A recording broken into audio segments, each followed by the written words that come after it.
Hey everybody, this is Wendy Klinke representing Troop 80114. Today we're going to be making swaps for France and they're going to be Shrinky-Dink. So this is kind of what a finished one looks like. This was my first try and you'll see we've got the Eiffel Tower and all kinds of fun stuff, and I really like how that guy turned out. So let's go over what comes in your kit. First and foremost, you should have a piece of the Shrinky-Dink plastic. And can you see how it almost looks all scraped up on one side or sanded? That's kind of the rough matte finish side. If I flip it over, it's all shiny. Yeah, you can kind of see that. So when we draw, we're gonna draw on the rough side because it's gonna take it better. You know, when you draw on slick plastic, it never takes it. The next thing you have is a traceable design. Now, if you decide, no, I don't really wanna do that, and you just want to color your own thing, go for it. But this is a fun design. I think you'll love having it. So what we're going to do is place the traceable design down, and then we'll place the plastic over the top. And we want to make sure that the matte scratchy part is there. So then the things that you're going to need from home are going to be some permanent markers. I have an ultra fine point one here, which I really like because it's super fine and easy to work with, and the tip looks like this. The other alternate is one of these. So one of these is a Sharpie brand, which a lot of us have. I also have knockoff permanent markers. Oh, Amazon. So brand doesn't really matter. The next couple things you're gonna need, I just had like a stack of colored pencils from school. In fact, I think I stole them from my children. Shh. All right. So let's get started now that you know what you're gonna need. Oh, and preheat your oven to 350 degrees Fahrenheit. Pause the video, go preheat your oven now. Or wait. Mine just beeped that it's preheated, so we should be good. All right, now that you've seen that, I go ahead and start tracing. So I'm going to start at the top and work my way down. Or excuse me, I'm going to start at the left and work my way right. If you're left-handed, start from this side, work your way the other way. All right, so just kind of more or less tracing this. Doesn't have to be perfect. And it's okay to get that kind of sketchy feel. It's gonna look pretty cool if we keep it kind of sketchy. A little street light there with a ball on the top. I think these are bushes. I'm gonna treat them like bushes. Yeah, bunky dunk. And we'll trace the Eiffel Tower itself. And in this design, I'm actually gonna leave the tower just black and white. So you can be as thorough in your tracing as you like, or not thorough. In my original one, I was really, really sloppy with my tracing. And honestly, I think it came out pretty awesome. So don't feel that you have to be exactly on all the lines. But as long as you kind of mostly get there, and kind of squiggles and X's to help, I'm gonna get the bushes going there, to help mark the lines of the cross pieces in the tower. That should be good enough. And you notice there's the slightly thicker black part on this edge here. And the cross piece there, a little bit under to create the shadow, little shadow there. X's and zigzags and little bits and thingses, crosses and X's. I don't know, we're just kind of going with it. Go.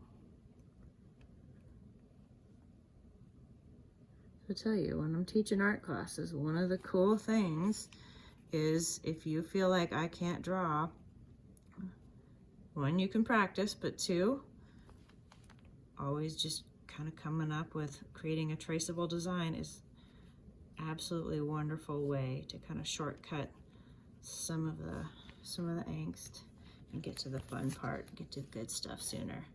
All right, now that we've got the tower done, I come in and we'll get the little boat guy here with the little windows.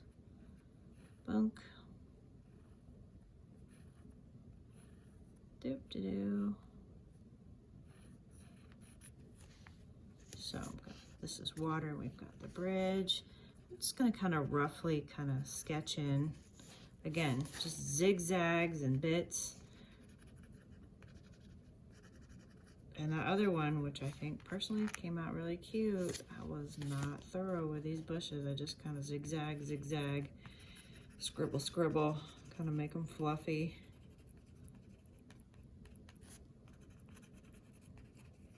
And trees, I guess we got trees here too.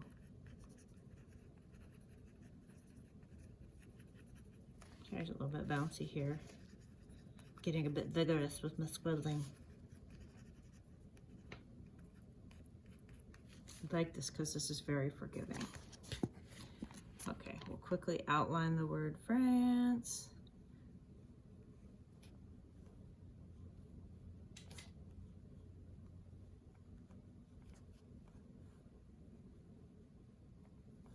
Now I'm going to come to you with a suggested color scheme. If you think, no, I don't want to do it that way, that is a-okay. Do it your way. If you like how the one I showed off came out and you want one just like it, I'm going to demonstrate that. Okay, and we'll take this guy and I have to turn it. And you'll notice things got a little off, it's okay. You can mostly realign it. I'm just gonna trace the word bonjour a little bit bigger here. That one's gonna be just a little bit too hard to do sideways. And in fact, for the other one, I came over it with a thicker, actually, I'm gonna remove the tracer now, the traceable design. Be a little easier here to just kind of get it.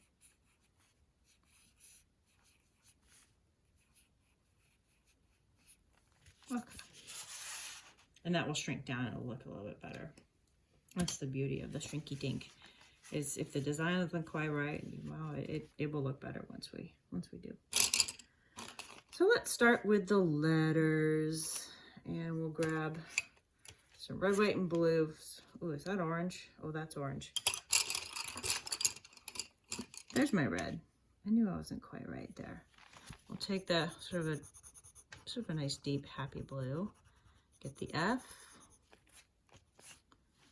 R-A-N. All right, so since they have, oh, so their colors are red, white, and blue, just like ours here in America. Okay, gonna leave the middle letters white, just because it'll kind of, I think, look better than having the white letters on the ends. Might look like we forgot to do them.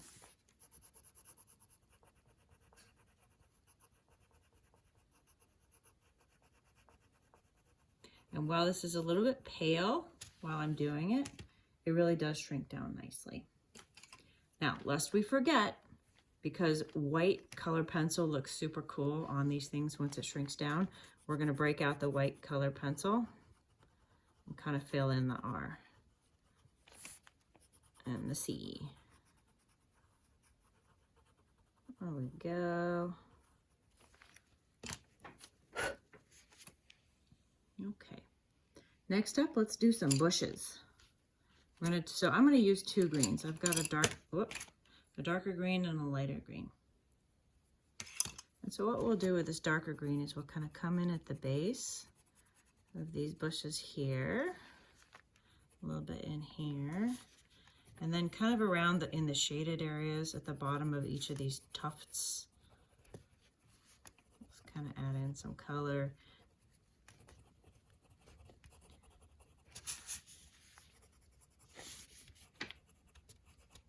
Make sure you guys can see that okay.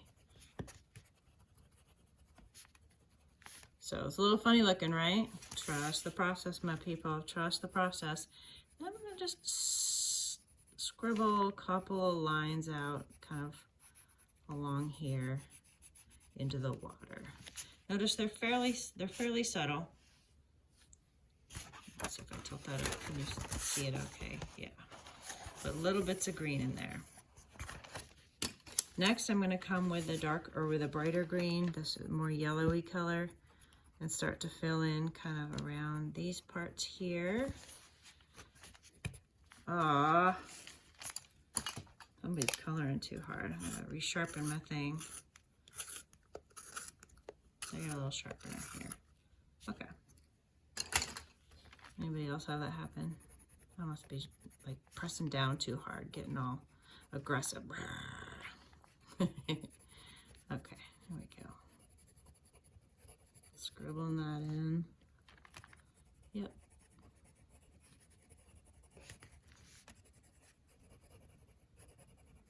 And you can even cover some of that and overlap, I guess, some of the darker green. It'll blend it a little bit, might even pop some of those colors.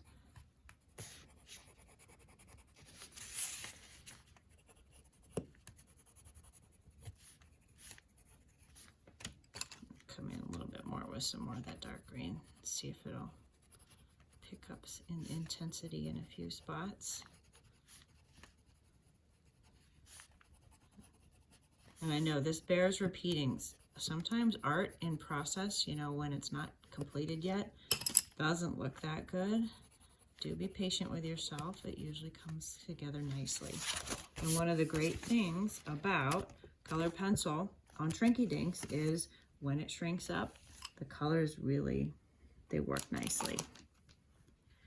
I grab kind of a turquoisey kind of color, and I'm going to scribble a little bit in some water. I'm not making it a full solid, just getting some of that blue in there. The next piece, so we've got kind of a wall here, a boat, and a thingy, a bridge. That's what those things are called. We'll take some, man, sharpen, sharpen, sharpen. I'm busting my pencils today.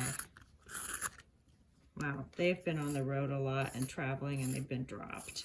So that kind of happens when you're a bit rough on your color pencils like I am. So just kind of scribbling some of that white color pencil in there, and I know you can't really see it, but I think it will pay off later. And I'm going to get the hull of the boat, the bottom part of the boat. I think since I don't have any orange, I'm going to use a smidge of orange on the boat too. See if that does anything at the bottom here. Maybe a navy blue. Well, that's purple. Dark blue along here. I don't know. Oh, that's a better blue than I used before. Okay. Now I'm going to grab a gray since I've got some, and just get a little scribble in here.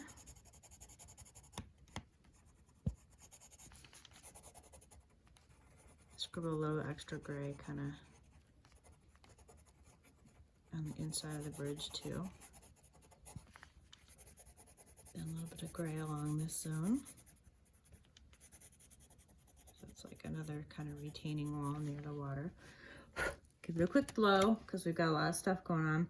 Okay, now I know you saw this and said, wait, why did she make it pink in the sky? Because it's been said, and I promise you when I visited France, I actually discovered it was true. The light in France, especially in the mornings and the early evenings, is actually pink. It's not like screaming hot pink, but it is pink. And so we're gonna do our little ode to Paris here with a pink sky. So I grabbed a medium rose petal pink, medium to light pink. I'm just gonna kind of scribble in. I think I'm not gonna try to color directly over the tower. I'm gonna kind of try to do my best to go around the letters too. Because as much as this is permanent marker, you can still pick up little bits of black and smear it and then get this sort of muddy look instead of what you want, bright and crisp. A little bit inside here and there. So again, these colors will intensify, and it will look sharper and cleaner after we bake it. That's where the real magic is. I'm gonna try and take you over to the stove or the oven with me so we can watch it bake.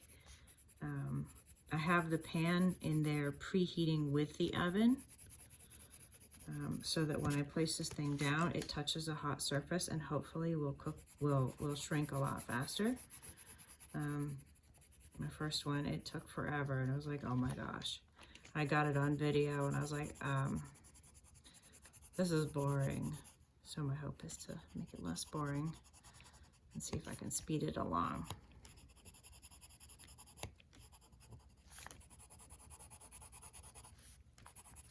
So in the little bits, like kind of just the middle part of the tower, we want to get the pink going there.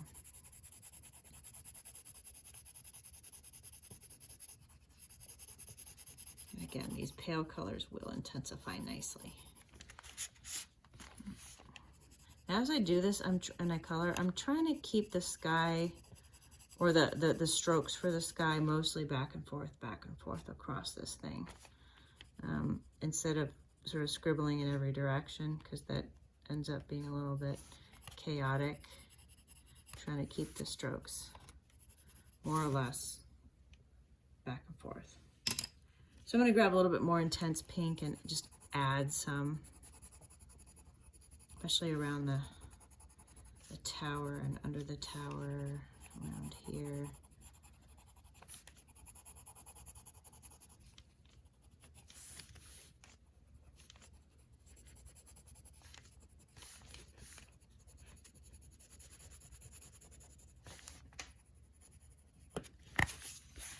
I'm trying to keep this guy in camera. It's a little hard. It's small and he just wants to chase all over the place. Hopefully you can keep your guy pinned down a little better. Of course, you don't have to stay on camera, do ya? Hee hee.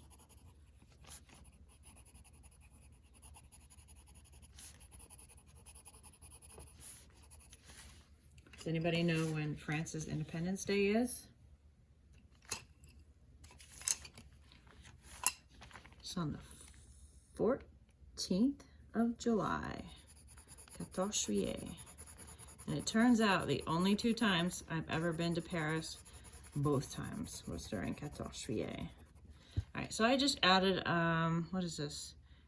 This one, they're calling it terracotta. To me, it looks more like a dark peach color. I'm just kind of adding a little bit of variation to that sky.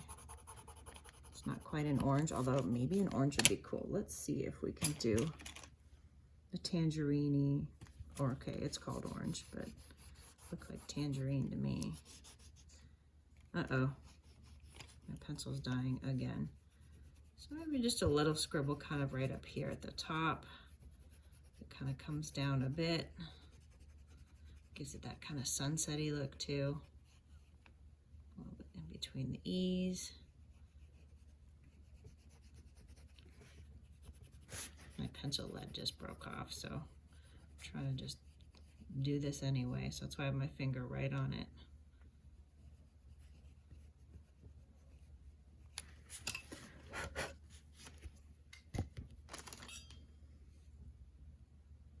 And then this is crazy pink. Okay. Again, just trying to add some pops of intensity here and there, places where, so we get a little bit more color. But that's pretty good. You know, you could stop at just one tone. But here's what we've got. Put this guy up.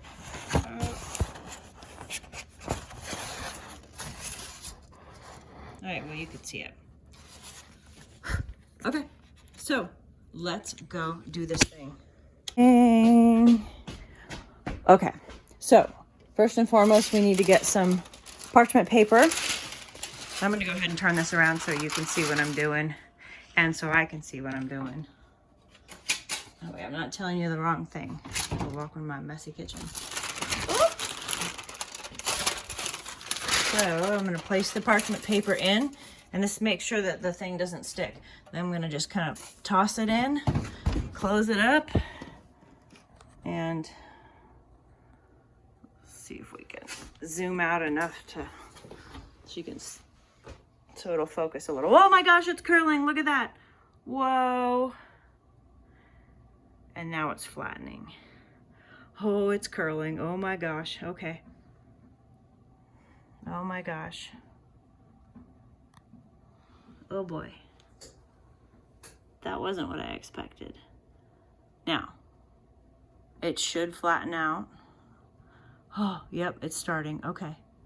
So when you see it curl up, don't freak out, because different parts of it shrink at different rates. I think it'll flatten a little bit more.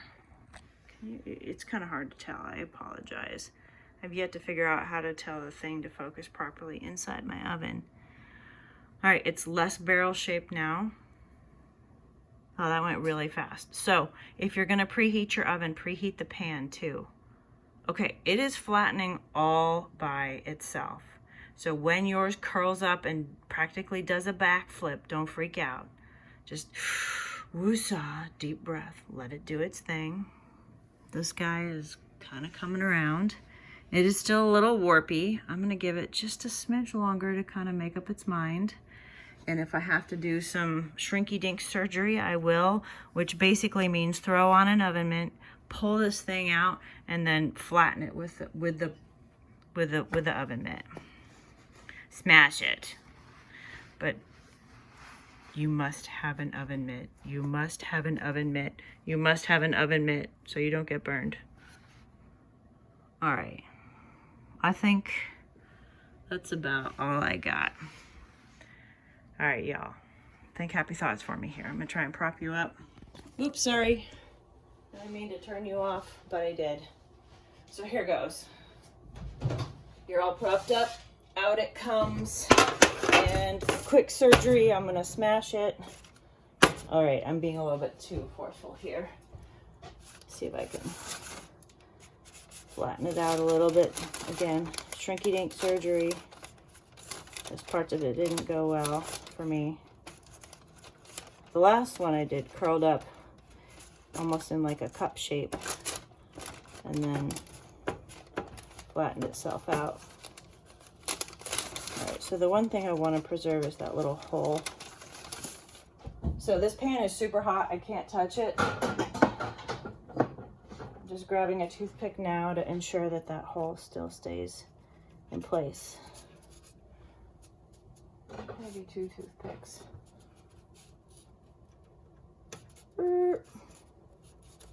Yeah, okay, we're good. So don't touch this pan. I am gonna grab this stuff and pull it off over here where it's less hot. In fact, it's now touching cold stone. Flip it over real quick and that should bring it down to cool. Turn off the oven. Uh-oh. But there it is. It came out pretty cute. And again, you will just take one of these things, stick it through, ta-da! And now you've got your fun little France hanger. But look at this design. I really love how it came out. It becomes much crisper and clearer. Come on, camera, focus. There. There it is.